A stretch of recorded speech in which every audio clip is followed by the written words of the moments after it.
Oh, thanks. Oh, my God, is that like a pile? It's a high chair, is what it is. That's better.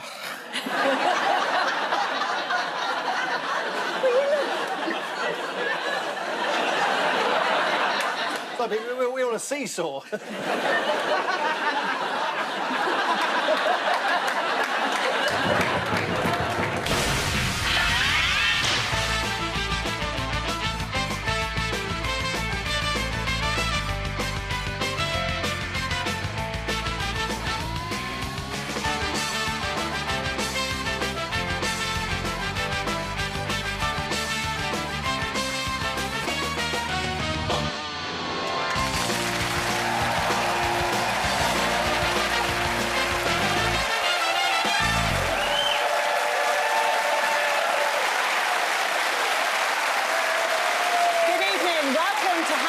For you, I'm Steph McGovern. In the news this week, in Wickham, a police hunt for a prolific wheelchair-using shoplifter enters its 4th hour without a confirmed sighting.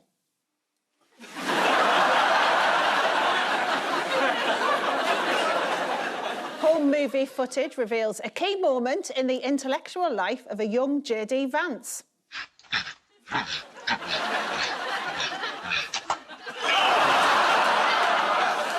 And after a factual error in last week's show that incorrectly linked Ewan Blair's company Multiverse with a government ID cards contract, the Have I Got News For You production team apologise unreservedly and are offered some constructive feedback by the BBC.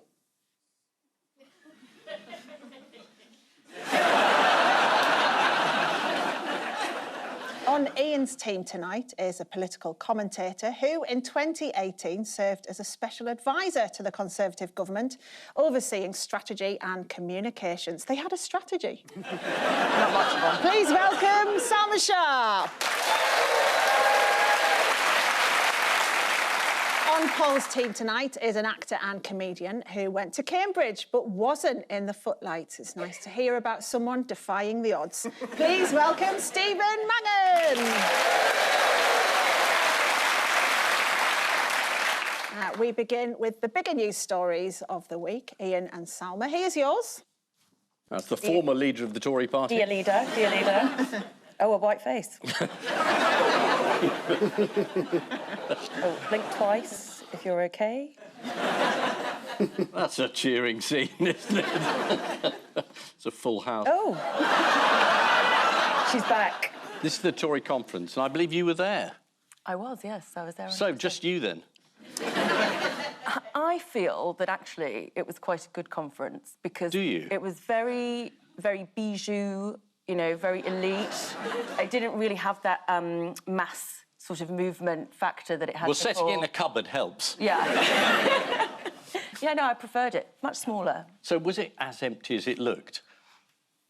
Yes. Did it feel depressing? Again, I can't really leave my job as the Tory spin doctor behind on this, so I'm going to say... Try. No. It was actually really reinvigorating. There were lots of brilliant ideas and it really felt like there was a sense of momentum there. Right, OK, that bit's not true. So, Which direction was the momentum going? Away from us. So, yes, this is Kemi Badenoch's speech to the Conservative Party conference where security was tight, which meant it was very difficult for delegates to get out. What was the bad news for Kemi Badenoch at the beginning of the conference? that it took place.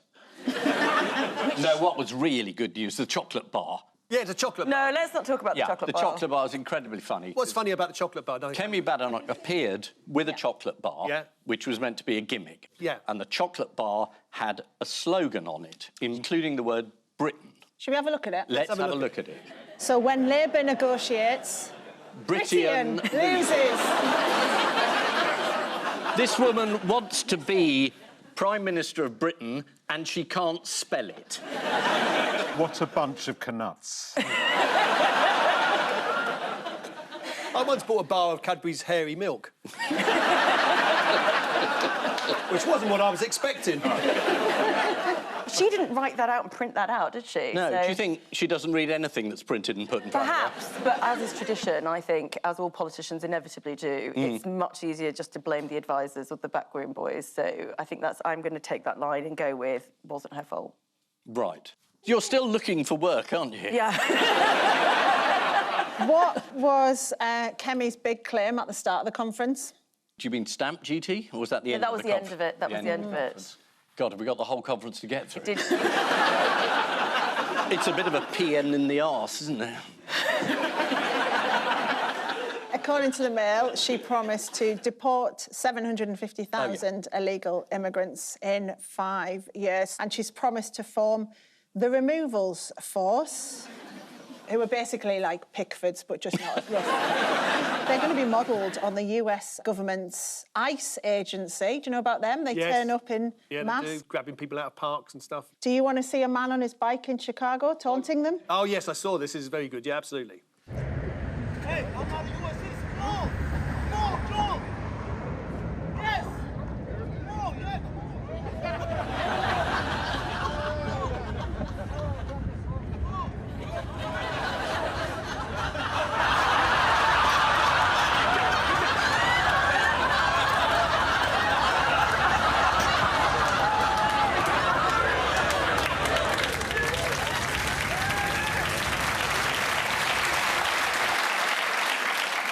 It feels like it needs like the Benny Hill music or something, doesn't it? There's a startling range of different hats there. There's a cowboy hat worn by one policeman there. Look, they're all wearing different hats.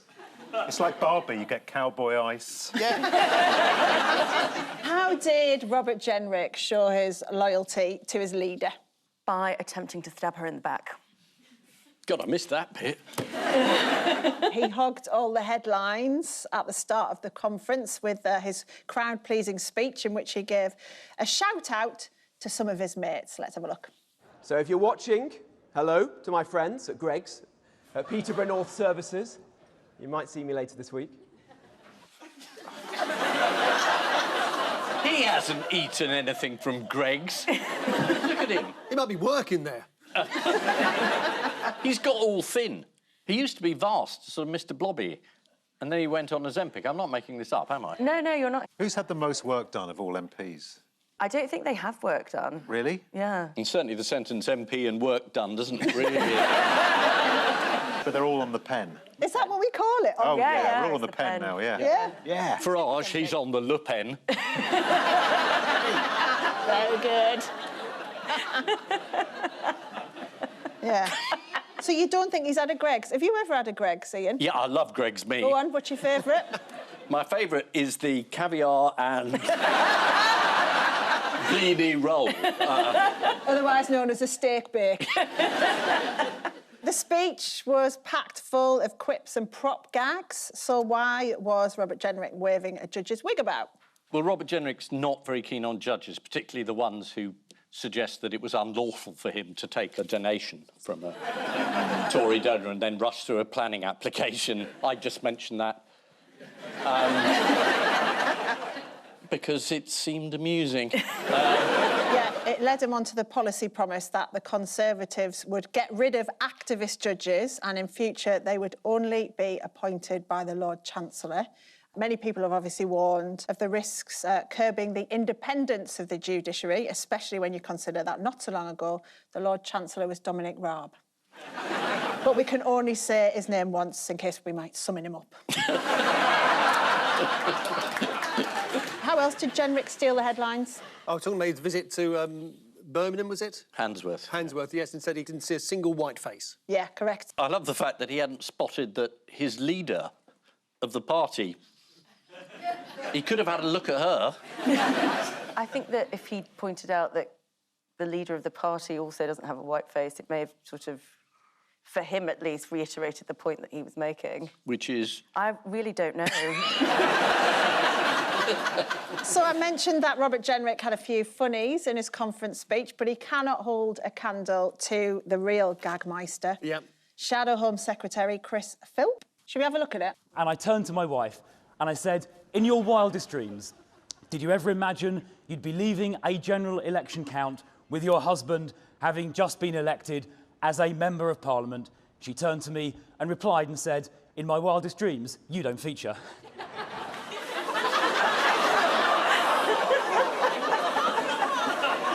I'd like to meet her. She's funnier than he is. This is the Tory party conference over the weekend. The conference was so sparsely attended that several Tory MPs had to go back to the hotel and have an affair with themselves.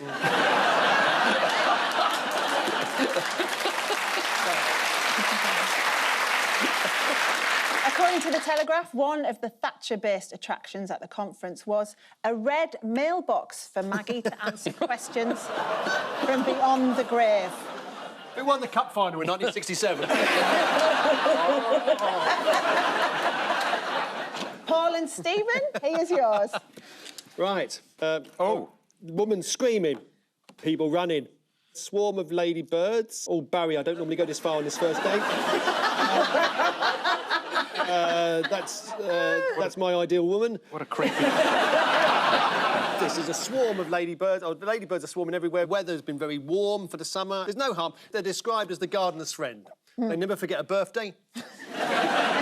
Always offer a shoulder to cry on. Yeah, this is the news that ladybirds are out of control. No, out of control. When have they ever been in control? Just how bad is it? Not bad at all.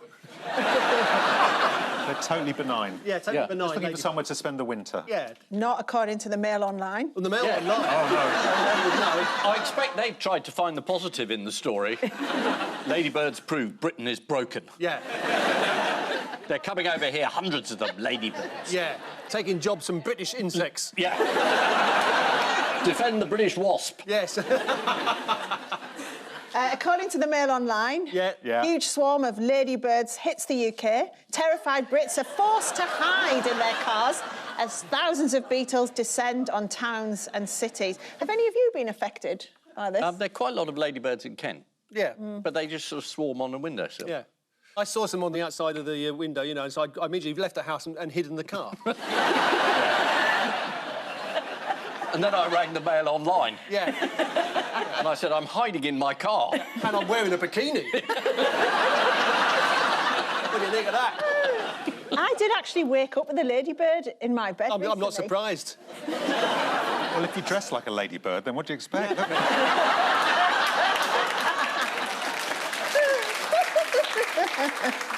We've got a video of the Video of them invasion. swarming. Yeah, it does contain some scenes which viewers may find upsetting. OK. Have you got the car keys? Yeah. Oh, my God. Oh, my God, it's an invasion. There must be dozens.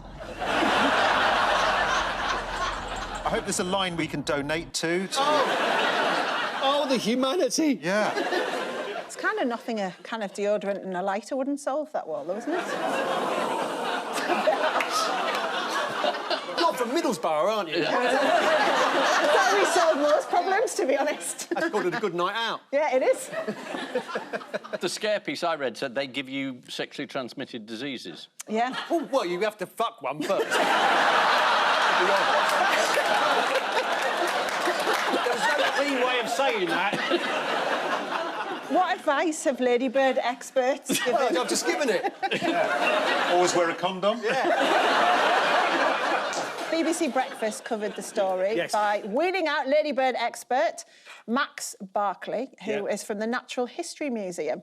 Here he is, airing his credentials. I've never seen them in my house, but of course at the Natural History Museum we have thousands and thousands of dead ones. Keep it light, Max. To be honest, that parrot behind him's not looking too good either.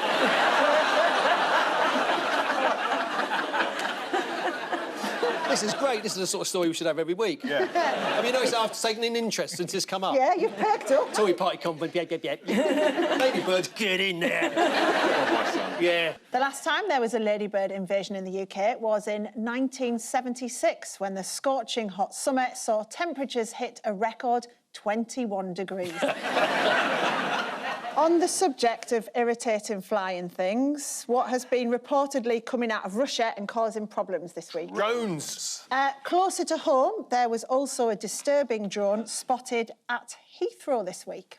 It's the Prime Minister, I'm in the cockpit, and a very warm welcome to BA Flight 9100 to Mumbai. It's really fantastic to have you all on board. So, safe flight, everybody. Enjoy the flight, and I'll give you further information once I've taken off.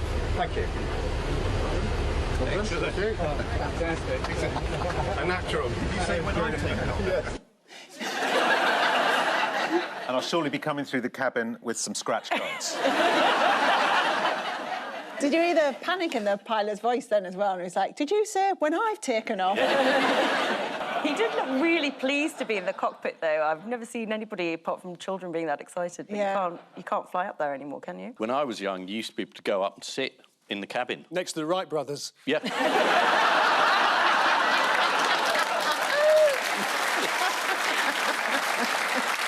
In other news, what's Donald Trump on the cusp of? Peace in Gaza forever. Trump's the man to lead us out of this. He's a details man. He's consistent, he's rigorous. There'll never be war again. Everyone back in the pub. Correct. Do you think, though, he deserves any credit for putting pressure on Netanyahu? Because he's put more pressure than Biden did. He did, Yeah, I mean, he's come up with a piece that neither side want, which is a pretty brilliant achievement. So, yeah, there might have to be some credit. You're giving credit to Trump? Yeah, all right, I'm over. This is the news that Trump has helped negotiate a peace deal in Gaza. We're not exactly sure how the hostages are going to be released, but they reckon that while Trump's attention is focused on the Middle East, Melania will simply make a run for it. So to round two, the human dynamo of news. Fingers on buzzers. Yeah. Teams? Yeah.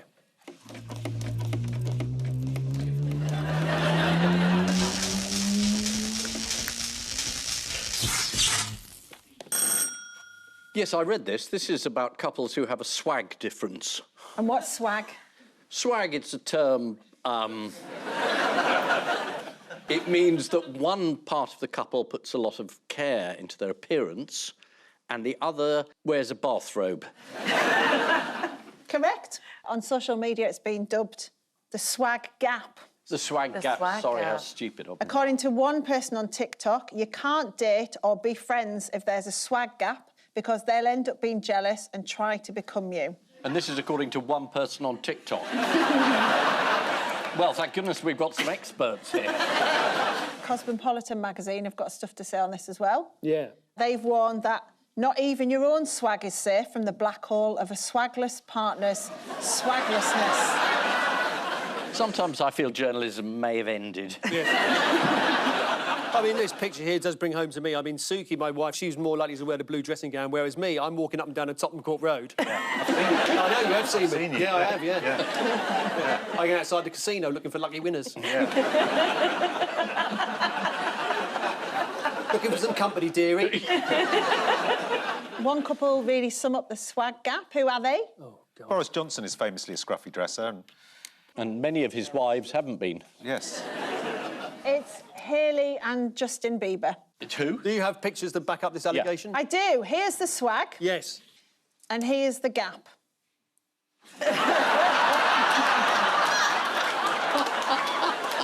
This is the swag gap. Yes. According to The Independent, research has found that men actively feel worse about themselves when their female partners succeed. So we can only assume that Mr. Badenoch is currently on cloud nine. Fingers on buzzers, team? Yeah. I don't know why you bother with that thing. It even didn't turn out at all. It'd still come up. I don't know if Shall we have a go then? Yeah. Just watch. Yeah, there we are. Oh! They've discovered women. The Church of England has discovered women. Yeah. Very first female Archbishop of Canterbury. There we are, there she is. Yeah, in January, Dame Sarah Mullally will become the first woman to take the role of Archbishop of Canterbury. Or as the Sun put it, first Archbishop. What? Wow. Yes, she Canterbury. Much better.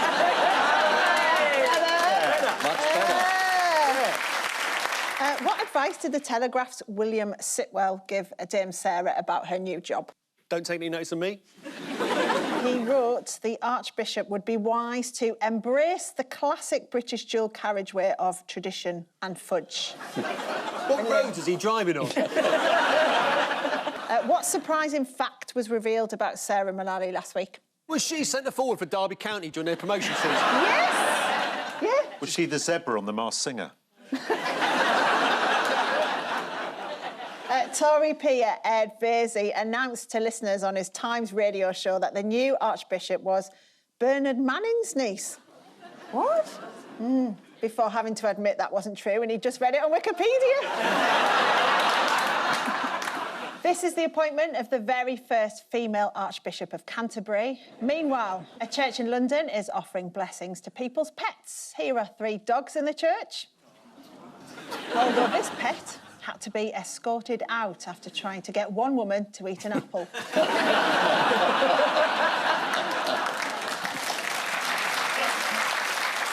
Time now for the odd one out round. Just one between you this week. They are Dr. Aaron D'Souza, Reform councillor Tony Hewitt, the World Stone Skimming Championships, and Kemi Badenoch. That man runs the enhanced games. Yes. The Olympic Games where you're allowed to take drugs. It's a sort of liberal version of the ordinary games. Yeah. But he's obviously running games enhanced, which would be traditionally cheating. Yes. And Kemi Badenoch recently did an interview where she talked about despising cheating. Right. So it might be something to do with cheating. Did the stone skimmer cheat? Maybe there was cheating at the skimming, but I don't know about this chap. Is it something to do with cheating? It is something to do with cheating. So she's the odd one out because she doesn't like cheating And everybody all the else others does. cheat. Nope. One of them's a woman. All that they're cheating. I've just seen it.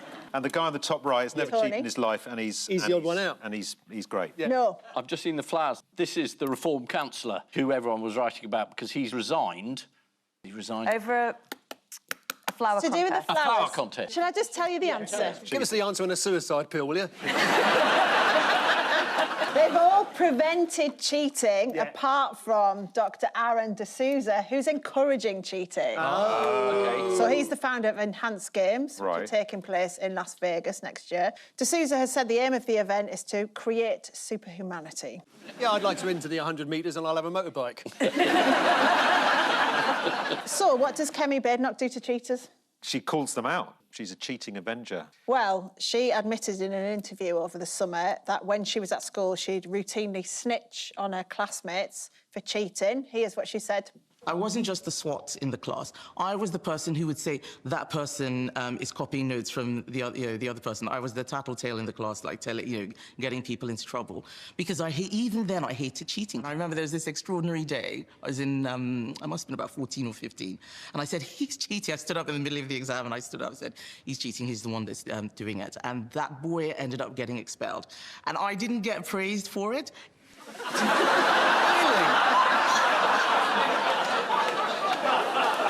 That's totally unfair. I mean, it's that attitude that's made the Conservative Party the much-loved institution it is today, isn't it? So, Reform councillor Tony Hewitt. Yes. He averted a cheating scandal involving his wife. What was it? She's an expert in competitions where you grow flowers. Yes, she is. So Tony was told that his wife, Rita, would not be able to compete in the local flower show if he was a member of Durham Council because the council judged the competition. So he resigned. He did. In order to let his wife shine. How do you think Rita got on? She lost. Did she win? Well, according to the Telegraph, last year Rita came first in the front garden and second in the back.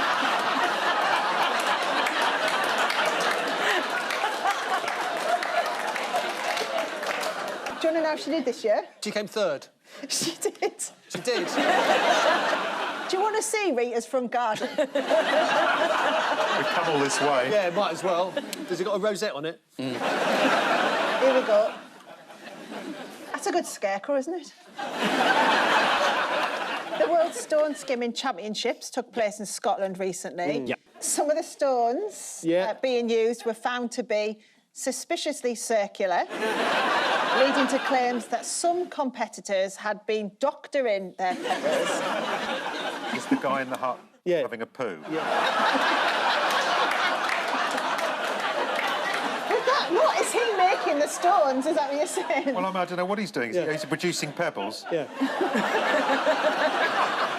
Time now for the missing words round, and we start with King's reception at Clarence House interrupted by what? King's reception at Clarence House interrupted by Ariel falling off roof. Yes. King's reception at Clarence House interrupted by prize cow trampling on his hedge and urinating. Really?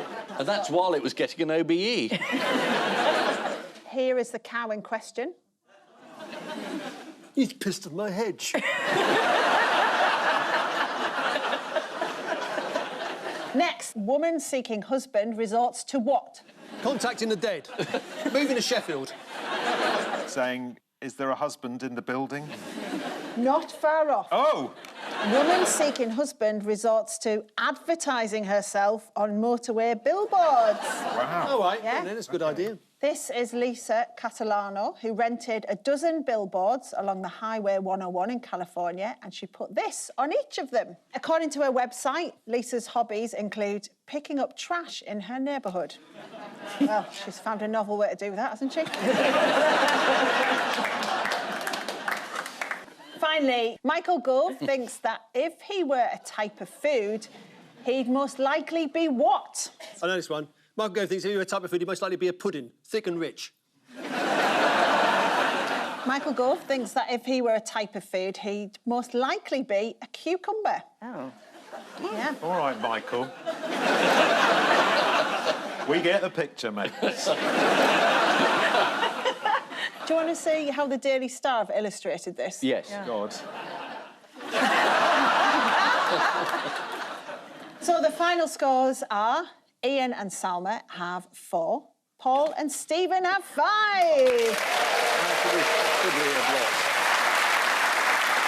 But before we go, there's just time for the caption competition. Ian and Salma have this. Suspected Chinese spies freed. Paul and Stephen, get that. Don't step on me brown suede shoes. I think it's Poo Break Hotel. Poo Break Hotel! If that's a standard, then we can come up with anything for that. Yeah. You ain't nothing but a hound dog shit. Good. That's good. Are you lonesome turd night? Yes. On which note, we say thank you to our panellists, Ian Hislop and Salma Shah, Paul Merton and Stephen Mangan. And I leave you with news that there's an unfortunate moment on the red carpet for Rod Stewart as his G-string rides up. In a phone-in on asylum seekers, one participant has no strong feelings either way. And at a function to celebrate Britain's greatest ever entertainers, King Charles pays tribute to Bruce Forsyth. Good night.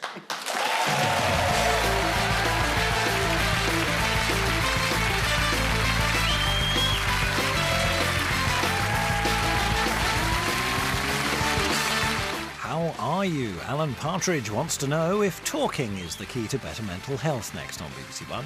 And on BBC iPlayer, lifelong fan Rob Brydon goes to the roots of country music on his honky-tonk road trip. Press red now.